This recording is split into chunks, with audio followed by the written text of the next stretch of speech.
আসসালামু আলাইকুম। আশা করি সবাই ভালো আছেন। আজকের এই ভিডিওতে আমি ভিপিএস এবং ভিপিএস এর রাউটার নিয়ে কথা বলবো। যেহেতু সার্ভে রাউটার নিয়ে কথা বলবো, তাই সার্ভে চলাকালীন সময়ই বিস্তারিত আলোচনা এবং একটি সার্ভে ভিপিএস কেমন হয় সে বিষয়ে আপনাদেরকে ধারণা দেওয়ার চেষ্টা করব। তো দেখেন, আমরা এখানে চলে আসছি ফাইভ সার্ভে, অনেকের পরিচিত একটি সাইট। এখানে আমরা প্রথম একটি সার্ভেতে কোয়ালিফাই হওয়ার জন্য প্রাথমিকভাবে যে কোশ্চেনগুলো করে সেগুলোর অ্যান্সার দিচ্ছি, এবং এরপরেই আমাদের যে রাউটার বা কোন রাউটারের আসলে সার্ভেটা আসবে, এইখানে আমরা যখন সার্ভে রাউটার বা ভিপিএস রাউটার নিয়ে কথা বলবো তখন আমাদেরকে প্রথমে জানতে হবে আসলে রাউটারটা কি। দেখেন, এইখানে আমরা একটা সার্ভেতে প্রথম অবস্থায় গ্রেড দিল এবং এখানে রিলোড হচ্ছে, এটা হচ্ছে স্যাম্পলিসিয়াস রাউটারের একটি সার্ভে। তো আমরা এইখানে আমাদেরকে যে প্রথম প্রাথমিকভাবে আমাদের যে জেনারেল কোশ্চেনগুলো করবে সেগুলোর অ্যান্সার দেব। এরপরে আমাদের যদি ওই ভিপিএসে ওই রাউটারটা ক্লিন থাকে, ক্লিন বলতে রাউটারটা যদি ব্লক না থাকে, যেমন এইখানে আমরা ট্রাই করলাম স্যাম্পলিসিয়াস এবং এটা কোয়ালিফাই দিয়ে দিয়েছে। তো যদি এই ভিপিএসে এই স্যাম্পলিসিয়াস রাউটারটা ব্লক থাকতো সেক্ষেত্রে আপনাকে এই পেজটাতে নিয়ে আসতো না। আমরা আরেকটা ট্রাই করব। দেখেন, আমরা আরেকটা গ্রেড হয়েছে। এবার দেখেন, এখান থেকে আমরা স্টার্ট করছি, এটাও স্যাম্পলিসিয়াস রাউটার সার্ভে। তো আমি যেহেতু বারবার স্যাম্পলিসিয়াস রাউটার বলছি, এটার একটা কারণ যে যারা আপনারা পুরাতন আছেন বা রাউটার বিষয়টা বোঝেন তারা আসলে জানেন যে স্যাম্পলিসিয়াস রাউটারটা আসলে সার্ভের জন্য কি।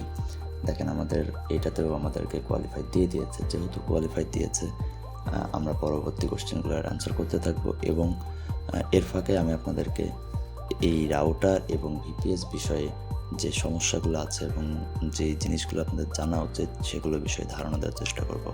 প্রতিটা সার্ভেতেই দেখেন যে এখানে প্রাথমিক যে কোশ্চেনগুলো আছে সেগুলো জিজ্ঞাসা করবে, এগুলো আপনারা খুবই খেয়াল করে অ্যান্সার করবেন। এরপরে দেখেন যে আসলে সার্ভের রাউটার, যে কথাটা বলছিলাম যে সার্ভের রাউটারটা আসলে কি। রাউটারটা হচ্ছে যেই মাধ্যমে সার্ভেটা আমাদের কাছে আসে। যেমন এটা যেমন আমরা ট্রাই করলাম স্যাম্পলিসিয়াস, এছাড়াও রাউটার আছে আপনার স্যাম্পলিসিয়াস, পিওর স্পেকট্রাম, আইসে, তুলনা। তুলনার যেহেতু একটা আলাদা সাইটও আছে, আবার তুলনা একটা রাউটারও, এছাড়াও আপনার সেন্ট।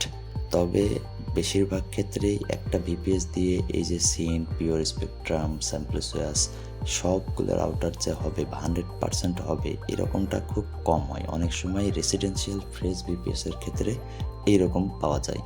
এছাড়া আমরা সার্ভের এখানে রাউটার বলতে আমরা অনেক সময় আমরা যারা ভিপিএস খুঁজি বা ফ্রেশ ক্লিন ভিপিএস খুঁজি, সেই ক্ষেত্রে আমরা ফ্রেশ বলতে বোঝাই বড় বড় যেগুলো ভালো রাউটার আছে। ভালো রাউটার বলতে এগুলো থাকে আপনার বেশি পয়েন্টের বা হাই ইনকামের সার্ভেগুলো আসে, যা তার মধ্যে অন্যতম একটা আমরা যেটা জানি সেটা হচ্ছে এই স্যাম্পলিসিয়াস, যেটা থেকে কোয়ালিফাই হয়ে আমরা এখন এই সার্ভেটা করছি।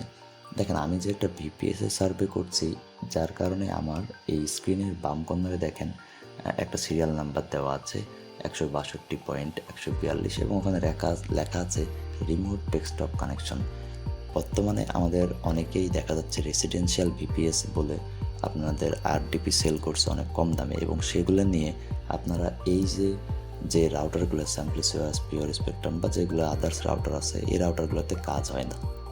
বিশেষ করে স্যাম্পলিসিয়াস এটা আপনার ব্লক থাকে, যার কারণে এই রাউটারের সার্ভেগুলো আপনার ড্যাশবোর্ডে আসে না। সেই ক্ষেত্রে অনেক সময় দেখা যায় কি অনেক ভিপিএসে আপনার ড্যাশবোর্ডের সার্ভে কমে যায় এবং স্বাভাবিকভাবেই আপনার আর্নিংটাও কমে আসে। কিন্তু আপনি যদি একটি ভালো রেসিডেন্সিয়াল ভিপিএস ব্যবহার করেন, যেটাতে এই স্যাম্পলিসিয়াস রাউটার ক্লিন আছে বা স্যাম্পলিসিয়াসটা কোয়ালিফাই দিচ্ছে, আমি আপনাকে ইনশিওর করতে পারি বাকি রাউটারগুলো আপনার অবশ্যই ভালো কাজ করবে এবং ওই ভিপিএসে কখনোই সার্ভে কমবে না, বা আপনার যেমন ড্যাশবোর্ডে সার্ভে কমে যায় বা রাউটার ব্লক থাকে, এই সমস্যাগুলো হবে না। তবে কিছু কিছু ক্ষেত্রে আইএসপি অনুসারে এটা আলাদা হতে পারে। যেমন এটিএনটি আইএসপির ক্ষেত্রে সিন্ট রাউটারটা অধিকাংশ সময় ব্লক দেখা যায়। এরকম দুই একটা রাউটার ব্লক থাকে, সেটা আলাদা হিসাব। কিন্তু আপনি যদি রাউটার ব্লক ভিপিএস বা আরডিপি কিনেন, সেক্ষেত্রে দেখা যাচ্ছে যে আপনি একটা ভালো যে আর্নিং হয় ভিপিএস দিয়ে সেটা আপনি করতে পারবেন না। হয়তো অল্প কিছু আর্নিং সম্ভব, কিন্তু সেটা আপনার আশানুরূপ হবে না। যার কারণে আপনাকে অবশ্যই একটা ক্লিন ভিপিএস ইউজ করতে হবে এই সাইটগুলো থেকে ভালো পেমেন্ট পাওয়ার জন্য। ক্লিন বলতে আপনারা যে কোনো ভিপিএস কেনার আগে এতটুকু শিওর হবেন, মিনিমাম স্যাম্পলিসিয়াস, পিওর স্পেকট্রাম এবং তুলনা, এই তিনটা রাউটার, বিশেষ করে যদি স্যাম্পলিসিয়াস কাজ হয়, স্যাম্পলিসিয়াস এই রাউটারটা যদি কোয়ালিফাই দেয় সার্ভে, সেক্ষেত্রে আপনার বাকি রাউটারগুলো এমনিতেই ভালো কাজ করবে। শুধু আপনারা যদি এইটুকু ইনশিওর হতে পারেন, সেক্ষেত্রে আপনারা ওই ভিপিএসগুলো ব্যবহার করে দেখবেন, নিজেরাই ব্যবহার করে দেখবেন, নিজেরা কিনে, যে আপনারা এখান থেকে একটা ভালো ইনকাম করতে পারছেন। আর এরপরে সামনে আমি বর্তমানে যে 8DP-তে আইপি সেট করে সেল করে যে প্রতারণার বিষয়টা ঘটছে, এটা নিয়ে আমি খুব শীঘ্রই 8DP এবং রেসিডেন্সিয়াল ভিপিএস যে পার্থক্য বা যে বিষয়গুলো, এটা নিয়ে আমি আপনাদেরকে একটা ভিডিও দেব। দেখেন, আমাদের সার্ভেটি কমপ্লিট হয়ে গেছে এবং আমাদেরকে এখানে $1 দিয়ে দিয়েছে, যেহেতু 5 সার্ভেতে প্রতি একটা সার্ভের জন্য $1 করে দেয়। তো আপনারা সবাই চেষ্টা করবেন একটা ভালো ভিপিএস ব্যবহার করার, অবশ্যই এখান থেকে ভালো ইনকাম হবে। আপনি যদি আমাদের পেজে বা ইউটিউবে নতুন হয়ে থাকেন, তাহলে অবশ্যই লাইক এবং সাবস্ক্রাইব করে দেবেন আমাদের ইউটিউব চ্যানেল। এছাড়াও যে কোনো প্রয়োজনে আমাদের ডিসক্রিপশনে দেওয়া কন্ট্যাক্টে আপনারা যোগাযোগ করতে পারেন। স্যালারি সাইটের সাথেই থাকুন। ধন্যবাদ।